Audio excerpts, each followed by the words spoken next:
My M4 platform will antique someday. I think it's going to be a while before it hits an antique shelf. I mean, think about it. Just within the last like year or two, even as terrible as it sounds for me to bring this up, but AM3 was still able to play Call of Duty like a year ago.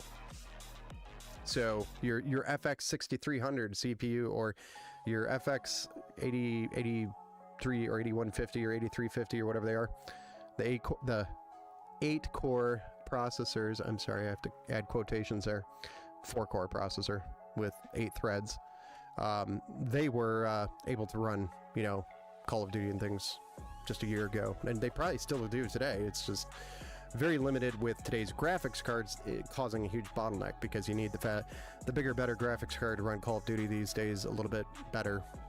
I recommend like an RX 580 at least to run Call of Duty today. That's like the minimum card. You could probably run it on less, but it's questionable. You get below 60. I'm year 1 into my AM4 custom PC, and I will use it till it became obsolete. The GTX 1080, those are just all of a sudden available everywhere, and you can get them for around $100 or less. Those are super budget-friendly cards, and the RX 580 is also a great